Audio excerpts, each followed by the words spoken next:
before we move to the roll call, Rachel, if you could introduce our new employee to everybody who has already met her, that would be great. Absolutely. I'm very pleased to announce that Marin LAFCO has Amanda Defoe as our new administrative associate. She will be assisting us, working as office support, but also assisting us with our special projects and municipal service reviews. Amanda is a recent graduate of Sonoma State University with a degree in political science. Prior to accepting her role at LAFCO, she served as a social advocate youth program for AmeriCorps and also interned at the California Faculty Association. And I am very happy to welcome her to the commission.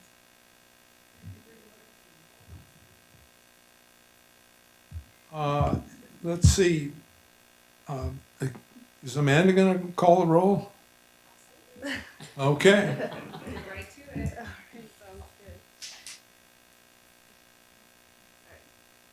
Commissioner Rodoni? Chair Blanchfield? Vice Chair Condon? Commissioner Connolly? Commissioner Murray? Commissioner McEntee? And let the record reflect that Commissioner McEntee is not present. Commissioner Baker? Commissioner Arnold? And let the record reflect that Commissioner Arnold is not present. Alternate Brown? Alternate Skelton? Present. And alternate Q. Caius, sorry. I knew that was going to happen.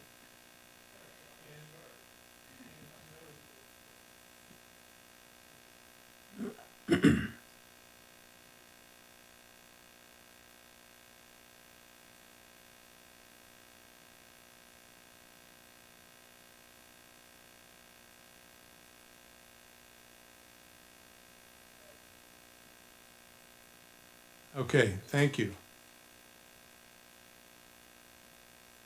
Agenda review, anyone want to change the order or the material in the agenda?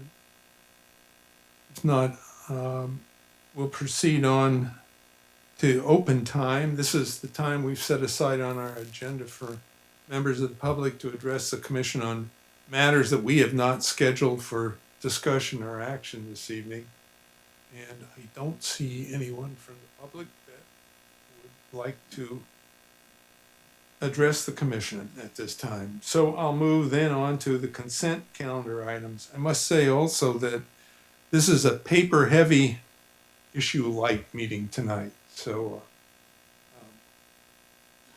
be so warned. Jack, show how many pages of paper, people that carry paper. It's about the size of the Marin. Okay. Thank you. We have 10 items on the consent calendar. And as consent calendars are, I look unless any commissioner would like a matter pulled out for discussion, I would entertain a motion to adopt the consent calendar, which again ranges from our meeting minutes, the update of our budget that we look at each commission meeting to motion and second to approve the consent calendar. All commissioners in favor signify by saying aye. Aye. Any commissioner opposed? Any commissioner abstaining? Motion passes. And the bulk of our paper is behind us. I'll now turn to the public hearing items. We have, let's see, we do not have any public hearing item. So we will go on to business items, and the first one in the 6 business items before us is the proposed annexation of 1501 Lucas Valley Road to the Marin Municipal Water District. And we're looking for a vote here at the conclusion of the discussion. So Rachel, do you want to give us an overview? I know we have a little history with this area and with the applicant, so perhaps you could refresh our memories. Thank you, Chair. This item returns before the Commission requesting an annexation of approximately 61 acres of unincorporated territory at 1501 Lucas Valley Road to the Marin Municipal Water District. Now, the proposal was bifurcated, involving a concurrent sphere amendment and annexation to Los Colinas Valley Sanitary District. And that was approved by membership at our February 15th, 2015 meeting. This proposal was submitted to LAFCO at a time during the height of the California drought, and when Marin Municipal Water District did not have the capacity to service the affected territory. So we only took action on one item. Marin Municipal Water District has notified the applicant that they are ready to move forward with this annexation process and for the Commission to review and take action on it. The affected territory, just to give a little bit of background, it is improved with an existing single-family residence, and it wishes to connect to Marin Municipal Water District to provide a reliable source of domestic water, given concerns regarding of the continued use of an on-site well that the property has. The proposal is also seeking to the proposal is only seeking an annexation. It does not require a sphere amendment like part of the proposal to Los Colinas Valley Sanitary District. So that makes it a little bit easier process. The water main is located at least 14 feet from the property, and the property cannot be further subdivided given that under county zoning, it is designated as A60 with 60 minimum acre lot sizes. Under the zoning, it does allow for a second unit, but the property again cannot be further subdivided. So staff right now, to kind of make the proposal, improve the proposal, is recommending two amendments. The first is to take in 6.7 acres of a public right-of-way, and this is to not create an island if the annexation were approved. And it would also allow for encroachment permits with the county, which can be expedited. The second modification is to ensure the service demands are consistent with Marin Municipal Water District's ability to provide water, and it is recommended the Commission require the applicant to sign a recorded agreement with Marin Municipal Water District to limit the use of water service to only the existing single-family residence, which consists of approximately 27 acres of the affected territory. The agreement would run with the property, and it would provide assurance of density development within the area. And staff recommends the Commission proceed with the alternative action 1, and that would be to adopt draft resolution requesting the annexation of 1501 Lucas Valley Road to Marin Municipal Water District with the modifications to include the 6.7 public right-of-way, the annexation boundary of 27.6 acre portion of the affected territory that holds this existing residence, and the limit of public water use to this existing single-family residence. And with that, I would like to return the item back to the chair, and I would be happy to answer any questions from the Commission. I have one question, and I'll ask members of the Commission. They also have questions, and that is the additions that the staff has recommended be added. Is the applicant okay with that? Yes. Okay. The applicant is okay with that, and these additions also mirror what was approved for Los Colinas Valley Sanitary District. Okay, thank you. Do commissioners have any questions of Rachel? Okay. This is a time when the public, if they wish to address the commission, may on this matter.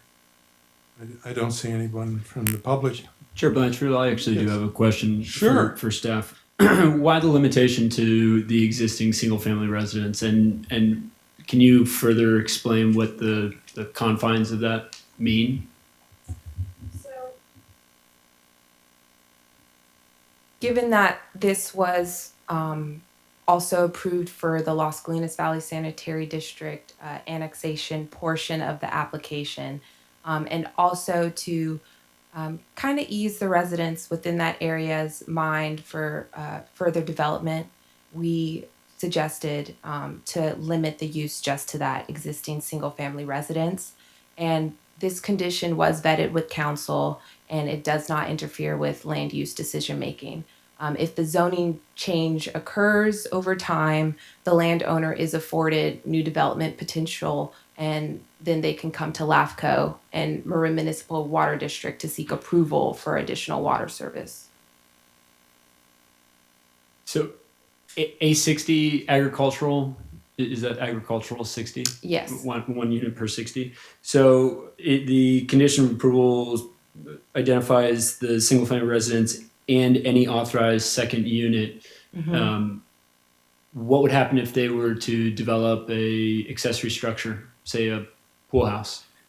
So they cannot build, I know under zoning, they cannot build a second residence. They would need an additional 60 acres to do that.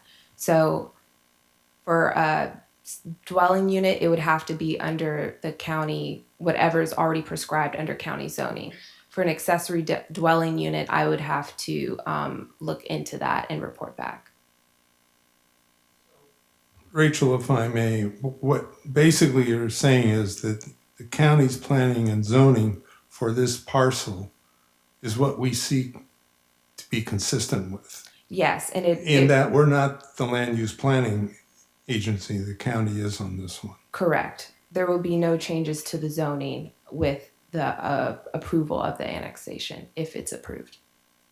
So to Commissioner Skelton's question, if a second unit is authorized or as a principal permitted use by the county and by us, the question is whether ancillary facilities would also be, and under this proposal from LAFCO, it would not be enumerated as one of the uses that could take place.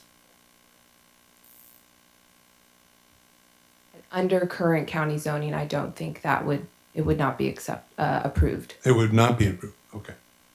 So we're about as consistent with the county's zoning for the use of this property as the, and I know when we did the parcel next to it a number of, months ago, one of the major concerns was, is this just the first step heading out Lucas Valley Road? And I'm hearing that this essentially terminates here with this property. Extension of water right now. Yes. Okay. I just have a quick follow-up question. And I understand that LAFCO is not the land use regulating authority for it. I'm not entirely comfortable yet with the language in the condition 4E that states the existing single-family residence and any authorized second unit. And I understand the concept that a second unit is a principally permitted right, that they could develop a second residential unit. I suspect there are many other principally permitted uses of the property that could also benefit from water. An easy example would be horse stables, agricultural use that would probably require some water component. And so I'm wondering if this is strictly interpreted, are we unnecessarily limiting where we shouldn't be the ability to make certain improvements of that property? And I'm not talking increasing density. I'm just talking uses that would otherwise be allowable under the zoning. That's a good question to note, but then again, the applicant definitely can come to LAFCO to access that service, or with Marin Municipal Water District. So, okay, just Craig, so this is, the applicant has applied for the single family use and not others of the water that would come. So under this proposed condition, the public water use would only be tied to the existing single-family residence Okay, or a potential second Okay. unit. And if they would like to add a additional or seek another use, they would have to come through back. LAFCO or Marin Municipal. Okay. Commissioner Murray? So just one clarification might work for horses or agricultural. And we clarified this too, when our prior executive officer, Keen Simmons, is here, is that recycled water does not have to come back to this commission. So that property owner could, if he needed that type of water service, negotiate separately for that. And I'm with Los Colinas Valley Sanitary District, and we do have recycled water working through our Purveyor Marin Municipal Water District. It does go up Lucas Valley Road up to Siquiera, so it's nearby. So it'd just be a matter of a capital improvement project if they wanted to continue, and if county zoning allows that to perform that. So I just want to point that. Jeff, I have another comment. Yes. So or a question actually. Rachel, has the applicant approved this language in the resolution? And is there a sample contract that is attendant with this? Yes, the applicant has approved this. There is a sample contract with Los Colinas Valley Water District, and probably when it will be crafted, it will remain the same. And I can definitely forward that to the commission if they would like to view that. But the applicant did approve the language. Thank you. Yes. So this is kind of one of the items I always bring up is the property tax exchange, and looks like there's also kind of capitulation that the special district just allowed, agreed that there's no need for an exchange. And I guess my concern really is just is really kind of good governance if we start to have this patchwork, particularly on these urban edges of incorporated and unincorporated areas, and the services transferring to a special district, and they're in effect needing to raise rates to cover that rather than through a property tax. So, I would like to see a little bit more analysis and review on this, and it might be one of those things that maybe in our annual strategic review we look at that and how best to do this. It seems like there's kind of this push to get the agreement crafted and just basically a capitulation on the property tax exchange, but it might be the special districts may have interest, a little further interest as well. Thank you, Commissioner Murray. I guess we do have a master tax exchange agreement between the county and special district where there's a 0% exchange between special districts. It might be something that we can discuss later at a strategic planning meeting, but this has been the standard with all of those type of proposals or agreements between special districts and the county. But definitely something to look at maybe at our strategic planning meeting. And Craig, maybe this is an issue for the special districts and the county to discuss too, as it would relate to other types of things. I know this has popped up a couple of times in this area. Yeah, thank you, Jim. Okay, any other, yes, Jack? Am I correct, when this first came to us some months ago? When this Guidance first and came to comment. us some months ago, it came simultaneous with the sanitary districts. And since then, the water kind of got stalled because of the drought, as Sheriff said earlier. But now that we're wrapping it up, it's hopefully, we're trying to make sure that conditions for both sanitary and water are sort of consistent, right, oriented towards one single-family residence. But nonetheless, I think Commissioner Skelton, among his points that I'm not sure quite answered, those are big properties, and people have horses in that area. And what if they don't already have one, that they want to build a barn or some kind of auxiliary structure for horses or other sheep or something? Does this preclude their getting water service for the other structures? Under the current county zoning, I would say that it does preclude that. So they would have to file or with LAFCO to expand that use or with Marin Municipal Water District to work out with this conditional contract. Yeah. Because that to me is a bit excessive, I think, beyond what we were trying to do, at least what I had in mind. So I've got some feelings about that. Thank you, Rachel. So what we're seeing here is conditions really that mimic municipal's requirements, and I think that's probably where that condition's coming from. In order to make this service, they've made some certain conditions attached to it which limit the use that they're comfortable with.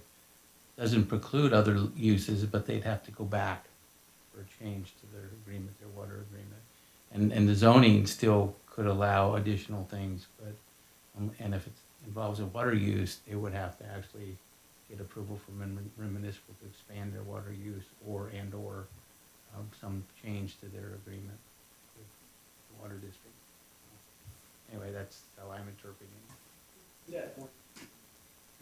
Excuse me. And maybe Rachel or other commissioners can help educate me on this.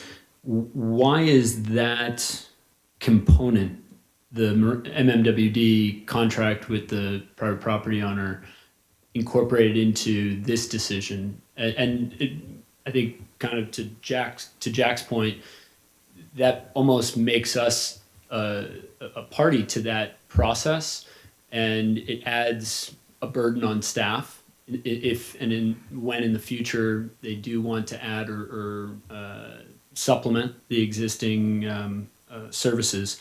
And so by allowing the annexation, can't MMWD and the private party contract around this after the fact? Or is there something about by providing the annexation, all of a sudden it opens the floodgates? It would definitely open the door for that, and it would be, I think, a little bit more difficult for MMWD to limit the use to if that property or if that applicant wanted to expand across the property. So LAFCO, it works kind of as the first defense and kind of eases the development and density concerns when the commission was considering this proposal in the beginning, because it was continued when the item was presented, I believe, I want to say at August 2014 meeting, and later accepted at February 12th, 2015 meeting. So my predecessor was working kind of behind the scenes to work with the commission to make sure that they were all on board, as well as Las Colinas Valley Sanitary District at the time to approve the proposal. But didn't we just say that density's set? It's A60. There's 60 acres. They can't. There's no. The zoning doesn't afford an increase in density, and so to use this as a tool to manage density doesn't make sense. Great follow up, but I wouldn't. I misspoke when saying manage density. I guess it would be managing the use of the. If you press the speaking.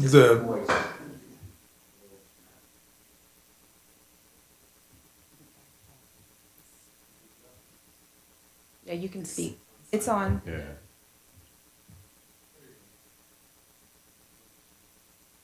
Yeah, I think opening the door to any service increases out there would be highly controversial. So I think clearly defining what we're talking about in the manner that's occurring here would be prudent. It sounds like you're looking to just kind of open the door to expanded maybe structures and uses. That doesn't seem very wise here. No, I'm not advocating one way or another. I'm looking at the conditions of approval that we're assigning to a project and whether or not they're appropriate, and if they are, why is it that we're doing that? I mean, in the conditions as they're written, we're saying you're good to go on a second unit. There is no second unit on the property right now. There's a single family residence, 2,000 square feet. That is a unique service that is being provided. This agreement actually contemplates increase in services. I mean, if we're going to be really strict about it, let's just say one single family residence.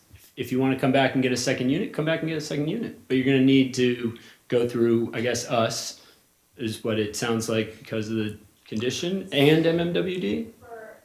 For a second unit, they would not have to go through us. That's my point, is that it's arbitrarily allowing an increase in services to your point, but it's setting a cap at a random spot. I'm trying to find out what's the difference between allowing for a second unit that doesn't exist and allowing for a barn that doesn't exist, or allowing for grapes that don't exist. Agricultural crops. And all of and the justification was the second unit's allowed by right. Well, it's A60. I think someone could go out there and plant a ton of grapes, a couple tons of grapes, and enjoy it, and it'd be allowed. Or a barn could be installed for horses. And so I'm wondering why we're drawing the line at a second unit, and if that's appropriate for us to be drawing that line. And that's why I said, why isn't this a condition that's worked out directly with MMWD? And the idea was because we're the first line of defense. So I'm trying to, as a newer commissioner, trying to understand and connect the dots between the application, the decision, and the conditions that are applied to it. I think we also try to be consistent with what the land use authority, in this case, the county, wants in that area. That's what this does, is reinforce that as I see it. And the special district that's providing the service. So from my standpoint, I'm looking at the agencies getting together with the applicant to say, okay, this is the package of how we want to permit this to happen, yet still control it. And as Commissioner Conley said, there's great sensitivity to providing any urbanizing type of facilities, water, sewer out in that area. This is a further way, I think, of tying down and assuring people that what is not permitted is beyond what the county land use now designates it to be. But I just identified a slew of items that the county does allow it to be, and they're not included as. No, because the applicant, I don't believe, applied for them. And this is what the applicant applied for, and we say either yes or no. And if the applicant decides to have other uses there, he's going to have to go to the land use authority first to get that okay, and then see whether or not it's consistent with our designation and whether or not the water district will provide water for those uses. Is there currently an application for a second unit? No, there is not. The applicant has not presented anything to the county or, to LAFCO for a second unit. I'm gonna go ahead and move approval. I have of one more this. question. And doesn't LAFCO, I mean, along the lines of what Chris is talking about, doesn't LAFCO have a policy to stay out of the way of land use governance? There you go.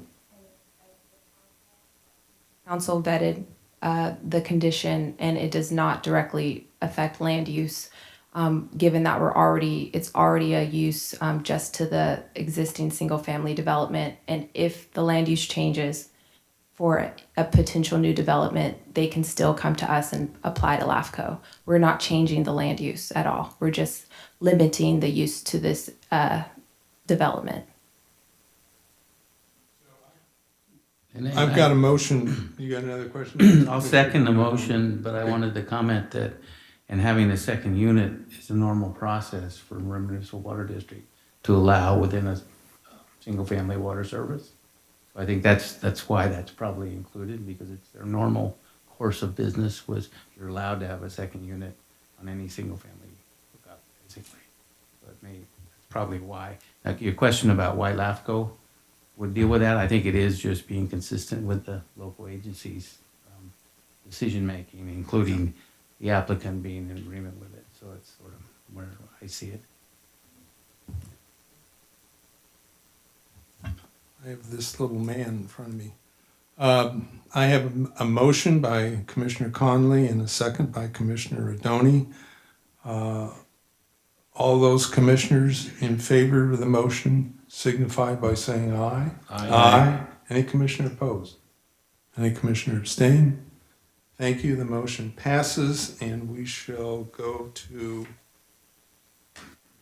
item number 12 that deals with our contract bookkeeping. Rachel? So the item before the commission is to authorize the interim executive officer to enter into a memorandum of understanding for contract bookkeeping services and related accounting services with Miss Elisa Schiffman. Marin LAFCO currently contracts with Southern Marin Fire Protection District and has worked with their finance director, Ms. Schiffman, in creating LAFCO's new financial accounting system. As Southern Marin Fire Protection District's contract is set to expire by the end of this year, December 31st, staff would like to contract only with Ms. Schiffman for bookkeeping services. Schiffman has a familiarity with LAFCO's accounts and has successfully helped LAFCO transition to a new financial accounting system and has also aided us with our 2015-2016 audit and report with a clean bill of health. Staff believes that it is best to contract with either a private firm or individual, given LAFCO's growth management duties and responsibilities in overseeing district boundaries, so as not to create any conflicts when we work. Schiffman has worked as the finance director for Southern Marin Fire Protection for over 14 years and has around 27 years of experience. Staff wishes to exclusively seek the services of Ms. Schiffman, and this would consist of a flat hourly rate of $130 through December 31st of 2019 and at an annual do not exceed cost of $15,000. So staff recommends the commission proceed with alternative action 1 and is happy to take any questions. And before I do, just one note, I spoke with the fire chief, Christopher Tubbs, and he is all right with this arrangement and supports staff's recommendation. Thank you, Rachel. Any public comments before I open this to the commissioner? I don't see any, and that this is a business matter. Craig? Thanks, Jeff. So, Rachel, Alicia will be a bookkeeper, and then it says here that she'll train staff too on QuickBooks. So I don't think she'll be doing any sort of payroll, right? And then if you could explain basically the training she'll provide staff and what those functions will be. So Lisa trained me for transitioning to QuickBooks and any updates and reports that we need to do. If there's any new technology through QuickBooks that staff needs to be trained on, Elisa will do that. And excuse me, and your first part of your question, Commissioner Murray? Just that she's doing bookkeeping and not the payroll functions, or expecting staff to do any of those. So no, our payroll is still done through the county. All right, thank you. I'll move the item if there's no other questions.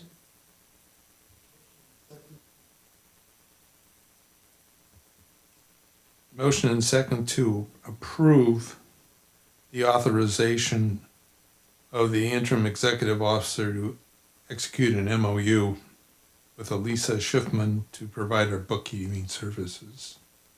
Actually, sort of a continuation of our bookkeeping services. Got a motion and second on that. All commissioners in favor signify by saying aye. Aye. Any commissioner opposed? Any commissioner abstaining? Motion passes. It seems to me, since we essentially went on our own as doing our own bookkeeping and accounting, that this relationship has worked fairly well. You, staff, have worked well with her and with Southern Marin Fire District, I take it.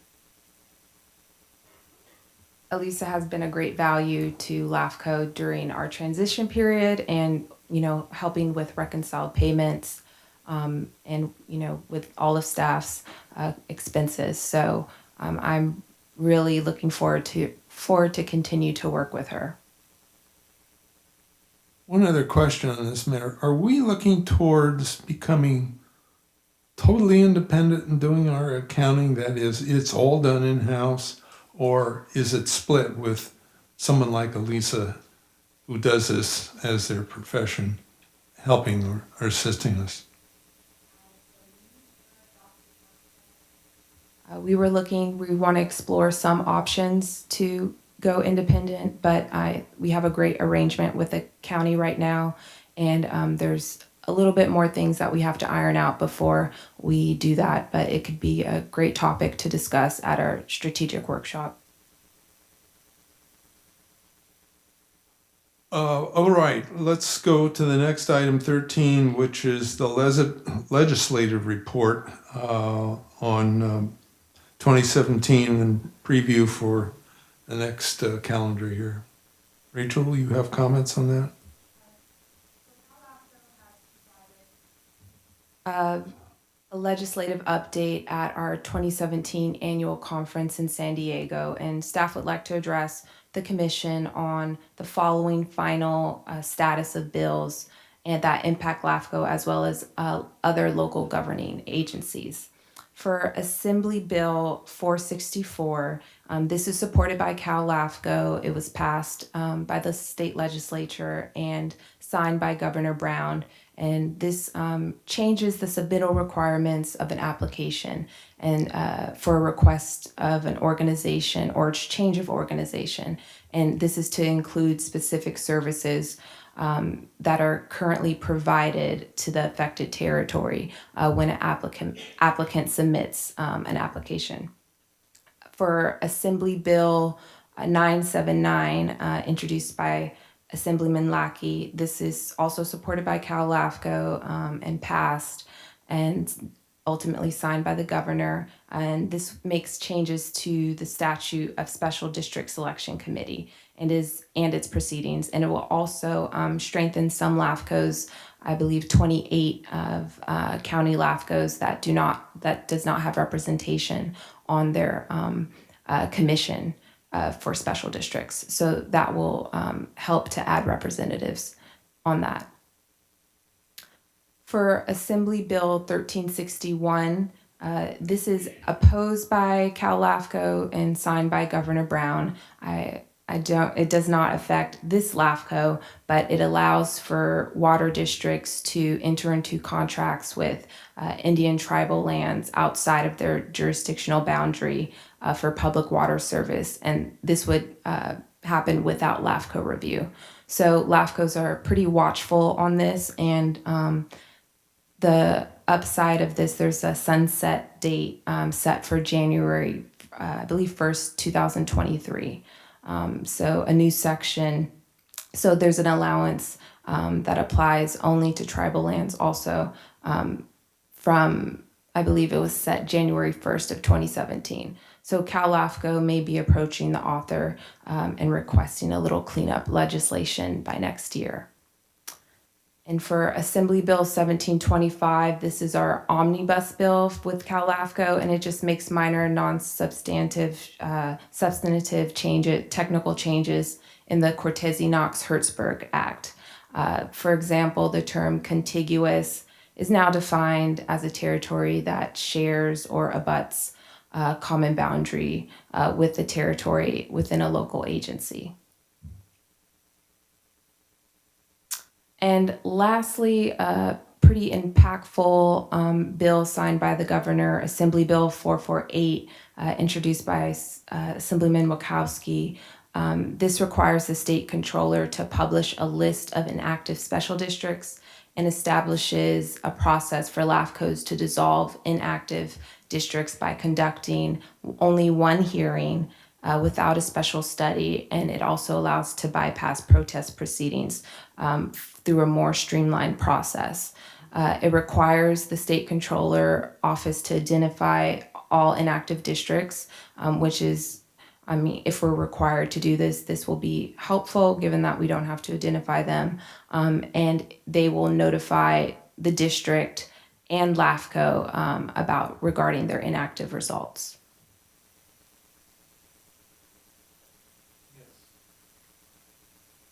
Rachel, has there been any progress on reporting of special districts to LAFCO to be able to come up with some sort of a list of all the special districts in the county?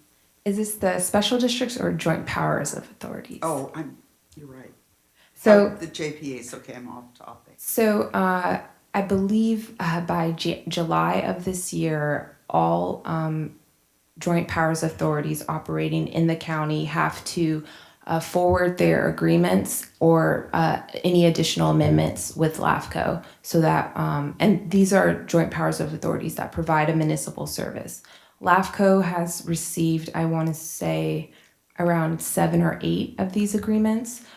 We have formulated a list. We're formulating a list of all the known joint powers of authorities within the area, and we will cross-check that list with those agreements that we have received, and hopefully come back to the commission with a follow-up report at our February meeting, and to see what action needs to be taken for those districts that did not comply with SB 1266. Oh, thank you. And but back on topic, have we run into any kind of situation like Contra Costa did with the hospital district that was sort of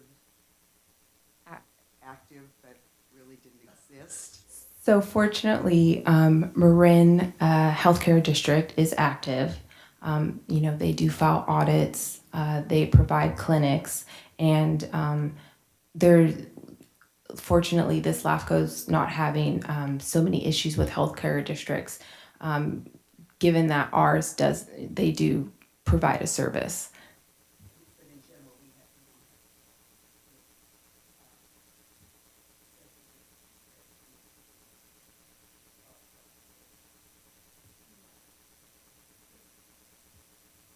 If I met, Commissioner Baker, if following up on that, I mean, the healthcare district as a group, a category doesn't seem to be a problem, but I just have a suspicion from my past history that there was more than a couple inactive, very inactive special districts or CSDs or entities. I guess CSDs are a creature of the county, aren't they? So I'm thinking that maybe for special districts, there may be, I wouldn't be surprised if there's several that you may not even be aware of in your brief time here. I jumped the gun a little on my response. There probably, and through LAFCO's next municipal service review, there are a few county service areas that may remain inactive. But there's CSDs and CSAs, they're not the same. And community services districts, none community service districts that we know of. I believe all in the county do provide a service and they remain active. I hope you're right. I'm just not quite as confident based on my past history. And CSAs is another. And But that's the county's problem, I think. It's not a LAFCO issue, I believe. and luckily with this bill, we'll have a better idea. Okay. I have a feeling that the data you requested is beginning to come in on the agreements for the term. It's going to take a little longer than you're hoping for. We'll see. Thank you. Mm-hmm. Rachel, if I understand it, but the ferreting out the inactive districts is not a LAFCO's responsibility. For the most part, LAFCO we don't have to do the research on it, so that's great. Right. And then there again will be a streamlined, expedited process to dissolve these districts. Okay, thank you.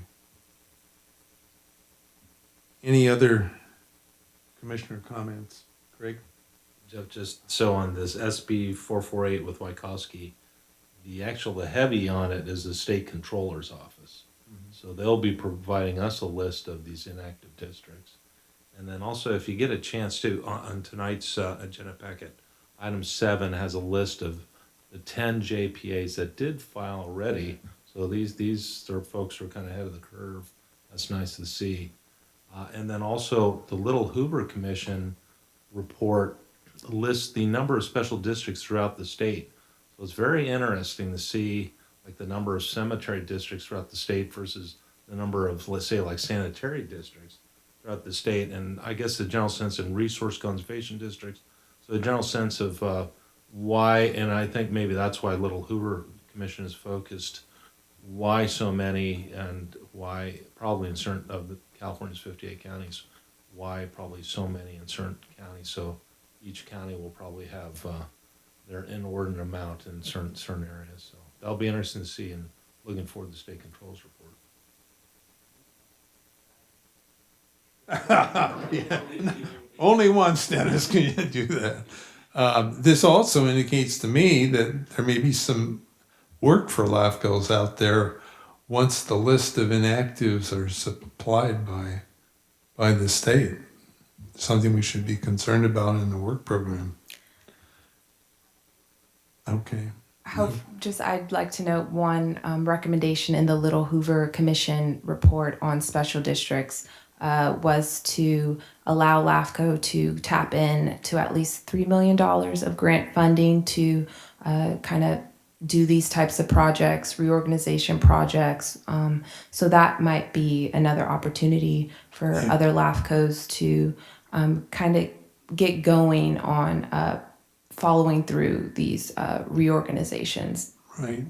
And in discussion of some of the legislation and in the comments of the Little Hoover Commission, there was concerns about legislation that would co-opt LAFCO's responsibilities and authorities in a number of areas. And this just seems to be building where LAFCO, if it doesn't carry out many of the recommendations or legislations it has, is that the legislature may step in and just essentially leapfrog over LAFCOs.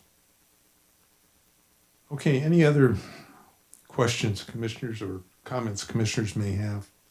This is more of an information. Right, no action for us to A take. discussion item. Okay. Good. Well, I'm going to move on to the next item, which is social media policies and protocols.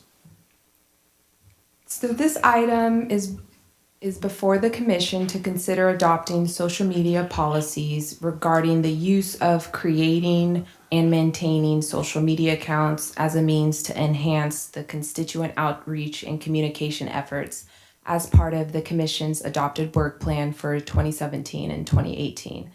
At Cal LAFCO's annual conference this year, a big message to LAFCOs is to work on our branding and outreach.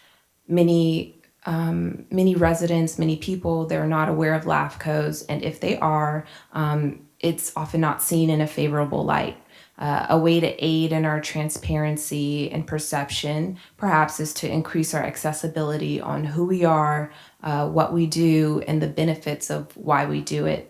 So this can only help in our overall success of LAFCO's prescribed growth management duties when all parties are aware of potential outcomes, and it helps us tell our story. Overall, these policies relate to usage, maintenance, and conduct on social media accounts. They are not very weighty, but they provide a little bit of guidance and protocols on best practices for social media. Staff worked with the Technical Information Committee in formulating the policies and any additional edits, and recommends they're accepted and subsequently filed by the Policy Committee to incorporate them in the Marin LAFCO's policy handbook. But staff is also open to recommendations from the commission regarding their adoption. And with that, I'll return that item back to the chair. Any comments, Craig? Thanks, Jeff. So our subcommittee is Lou, Carl, and myself work with Rachel. Actually, Rachel was ahead of this and kind of brought it to us and our attention. And then it was confirmed at Cal LAFCO, Adam Proboski Research did statewide research and had some really very funny video clips of the general public and what is LAFCO and what's your, how does the public identify and relate to LAFCO's responsibilities and authority?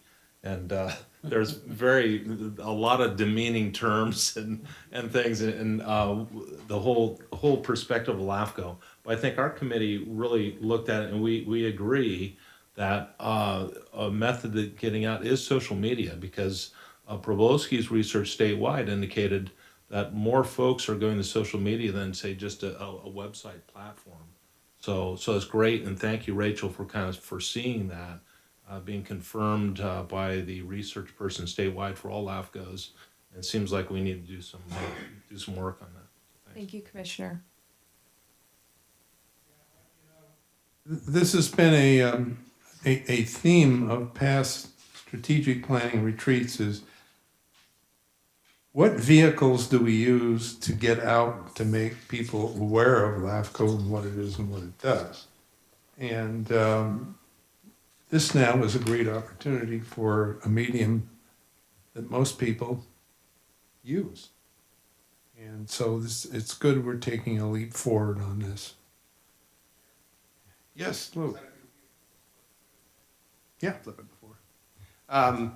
And say that in these days, social media gets to millions of more people than any other process we could use to inform the public about what LAFCO does. Most people that I talk to, and I'm sure that's true for all of us, when you say you're on LAFCO board, they have no idea what that is. And using social media effectively is a tremendous way to communicate and educate people about LAFCO and what we can do. So I think having a policy in place is the foundation for trying to do that. So good job, Rachel.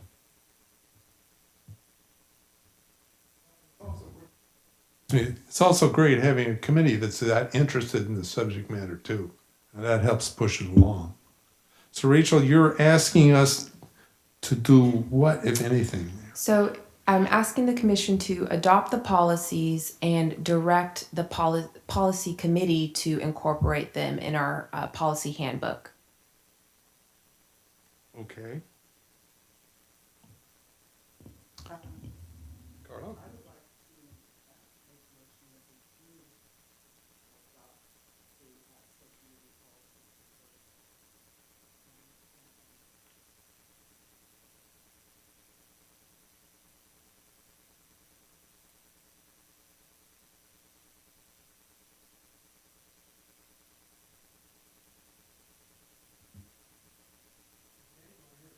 Second that.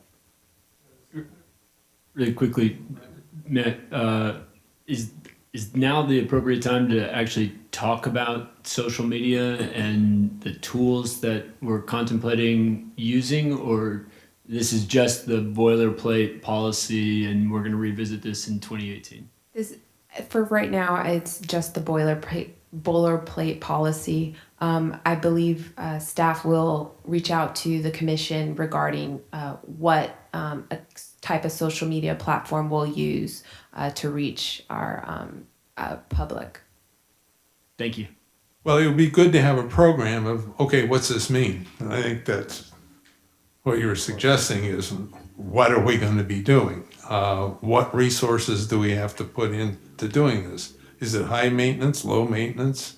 I'm not sure, but I think that's what Commissioner Skelton was saying. What are we taking on here with this? Yeah, I mean, one point of that is subsection B6 says LAFCO media accounts shall be monitored weekly by the EO or designated employee. And what does monitoring entail? Is it actively participating? Is it passively observing? I can say with high level of certainty that this is not going to become a platform where others come to congregate and populate the material. And so, or at least based on the presentations that we saw at the Cal LAFCO conference, it's unlikely that's going to happen organically.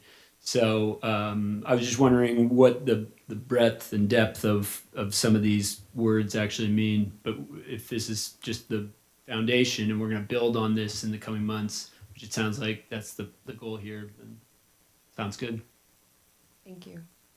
Well, that would be also something for the committee to work in clarifying, having that type of discussion back and forth and then bringing to us the pearls of its wisdom.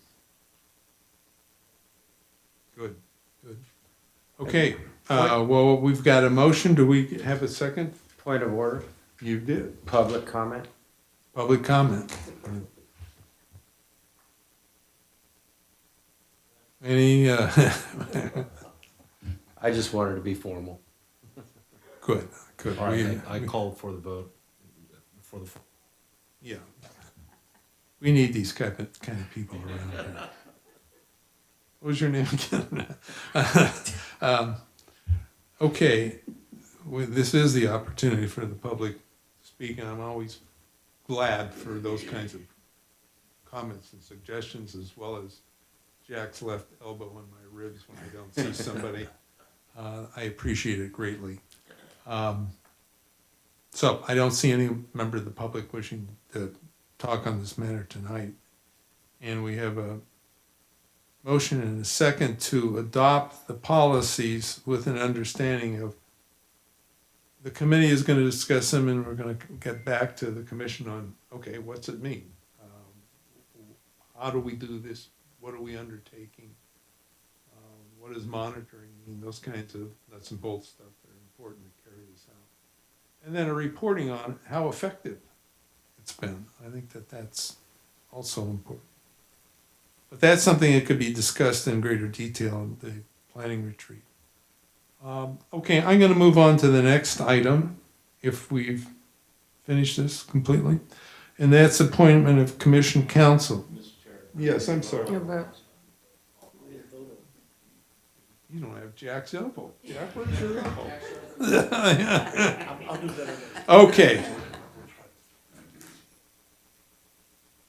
Yeah. All those in favor of the motion signify by saying aye. Aye. Any commissioner opposed? Any commissioner abstaining? Motion passes. I'll go to the appointment of commission council. As the staff's report points out, we've sent out an RFP to a number of firms. We have 3 good proposals back.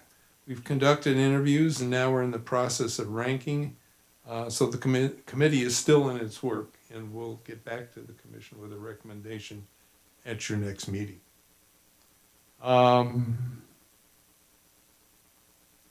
Item 16, any reports on the Cal LAFCO conference that folks would like to discuss? I'll get things going and started. Marin LAFCO was well represented at our annual conference in San Diego with myself as staff and Commissioner Murray and Commissioner Skelton in attendance. The mobile workshop that we had was a really great tour of the Carlsbad desalination plant, along with also viewing the Encina power plant. And this provided a positive example of how the state may be able to tackle some of their future water issues. There were some great panels from island annexations to LAFCO funding to also LAFCO's outreach.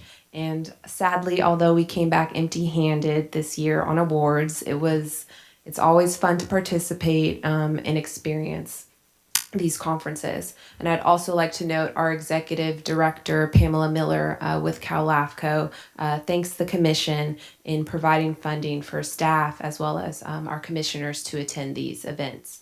And I'm happy if my fellow attendees would like to add anything with their overall experience at that conference.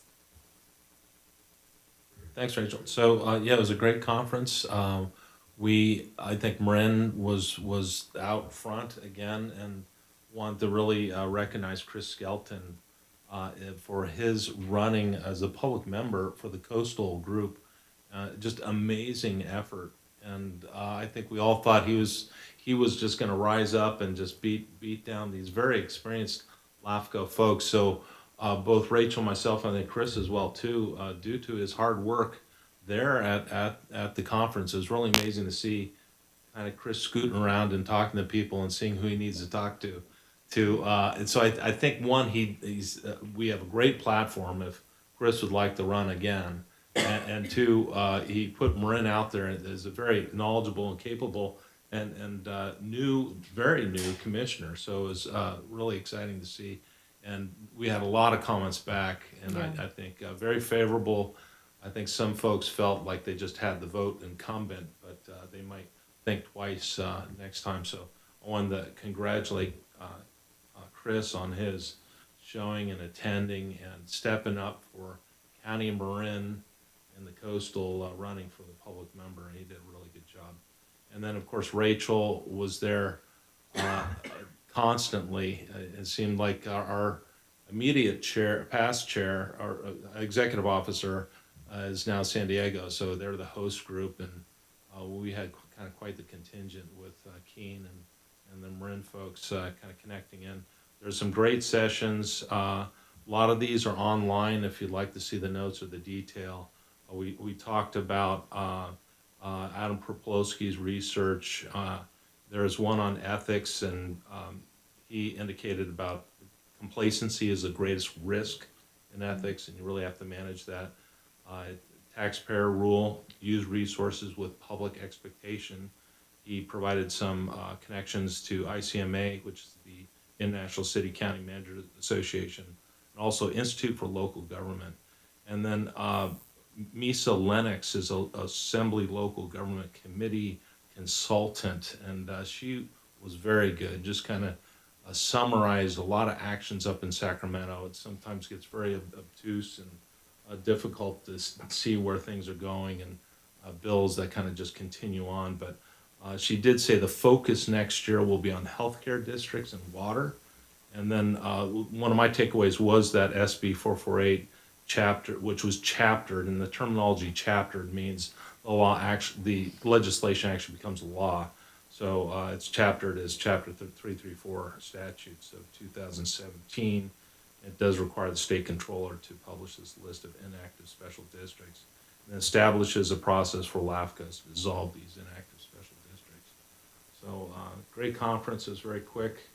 Good to meet up with our associates and other LAFCOs, share information, and I think it helps us in terms of what we're doing and where we're going with things. And staff encourages more commissioners to attend.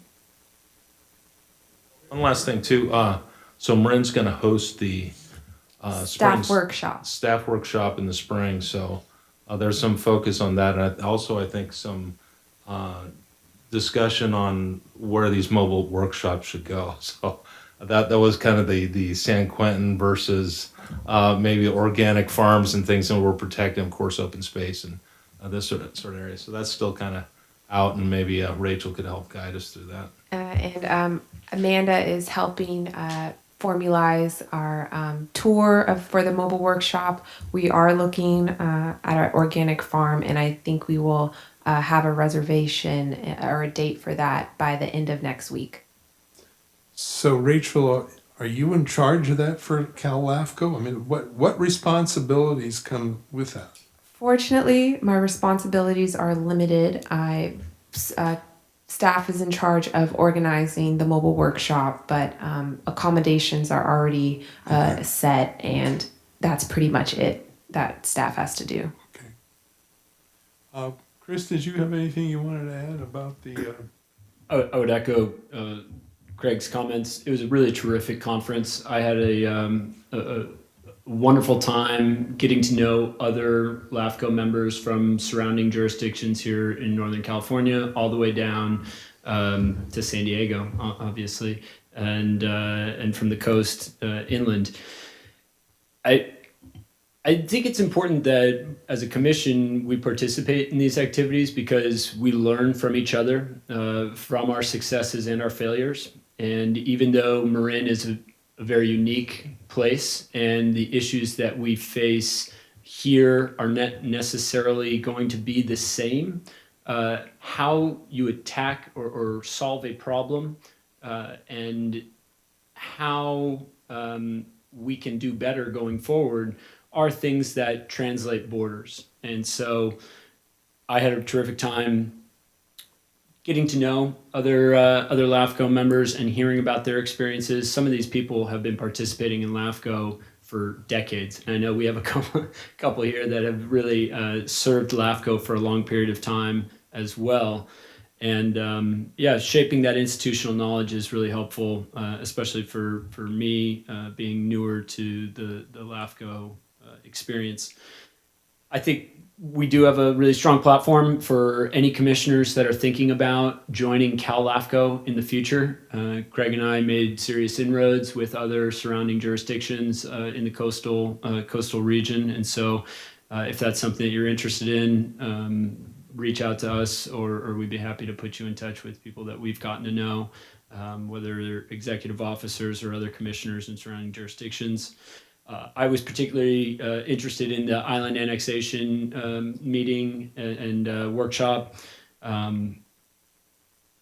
That is something that I think we see here in Marin, and there were a number of very sophisticated panelists that gave some really good sort of case studies. So if you do end up going online and pulling any of these materials, that's one that I'd encourage you to look at. I'm not sure if it's posted, but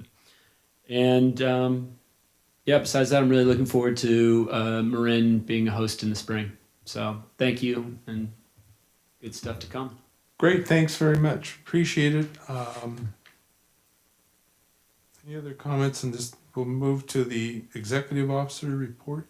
You have one? Yes, I would like to give an update to the commission regarding our executive search services. So right now, requests for proposals have been issued, and they were issued on November 27th. The submittal deadline for proposals is, I believe, January 8th of next year. Staff is working with the policy committee to conduct interviews and ultimately select an executive search firm to oversee our recruitment process for an executive officer, and we'll believe a contract to be awarded by the end of January.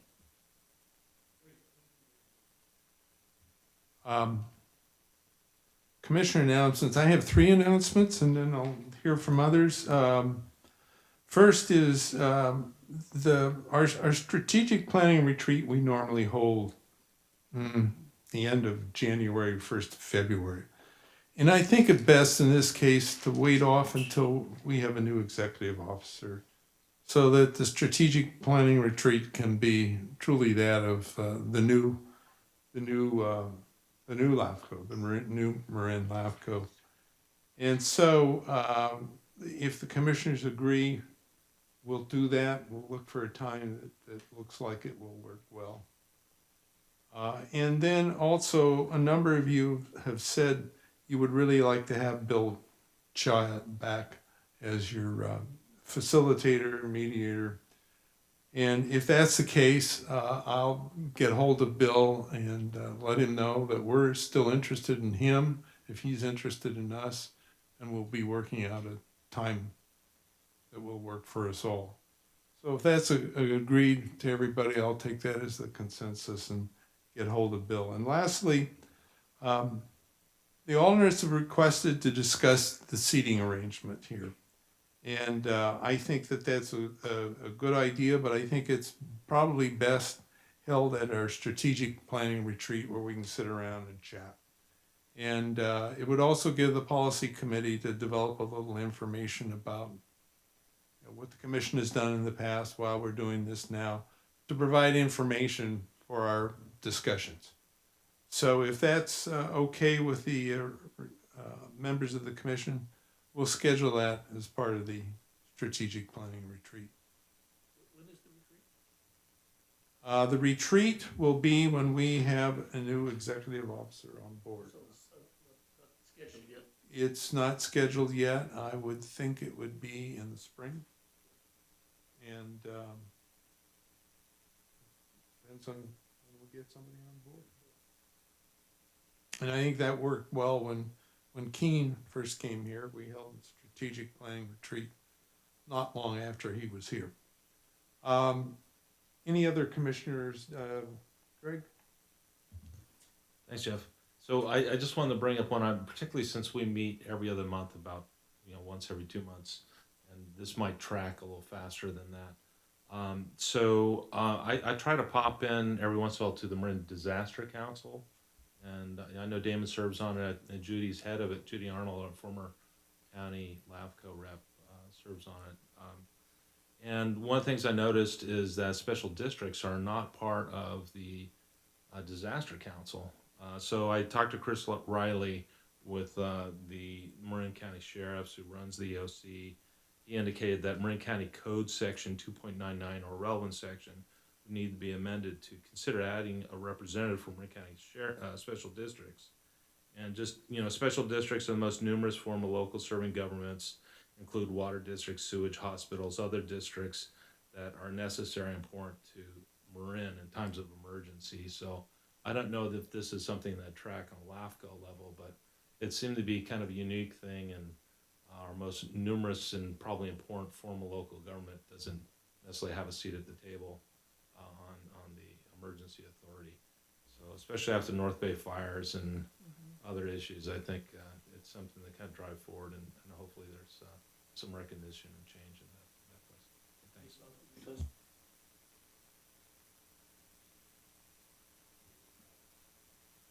Hopefully it just tracks at the county level. But, And also, staff or the commission can recommend special districts to join that program when we do our municipal service reviews.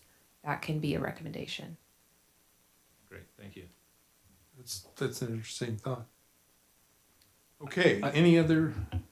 I have one. Chris? We received the packet last Friday, and it was a heavy packet, nearly the size of the phone book. Difficult to get through in such a short period of time.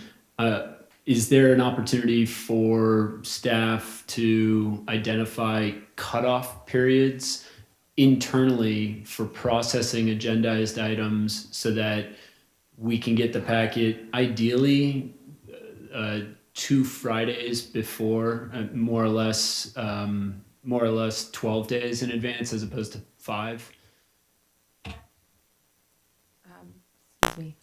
That can be, staff is open to that. I would say a week out would be what is kind of most viable for us, given that we are also, working with other applicants or agencies to get it out. So normally they've been out Friday, and I understand that that can be really late, but we will try to get them out at least a week before, and I will make sure to note to even try to get them out at least that Tuesday.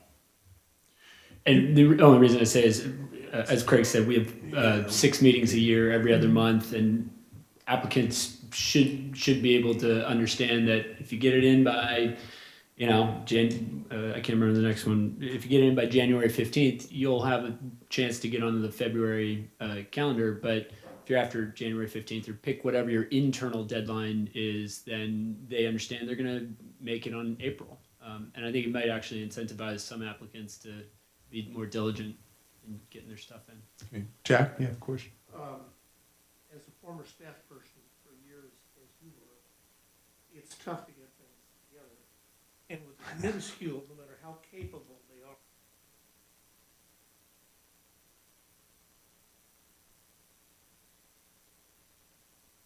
And we were meeting last week, just approaching a day or two of the deadline, and stuff comes in. I can get something a couple, 3 weeks, that's great, but it's not realistic. I think for them to make it a week ahead is fabulous, and they're struggling to do that. I know that. There's only 2 people. Yeah. And up till recently, it was 1 person. So I applaud you for your interest, but we gotta face reality. Well, if I may say, I think Chris is right. It's a lot of material. And if it's going to be read, usefully read, you're going to need some time. But that may mean also that amount of material just can't come out within that. It's going to have to be held over, and you're going to have to make the judgment of, again, what's information and what are actions that are on applications that are important.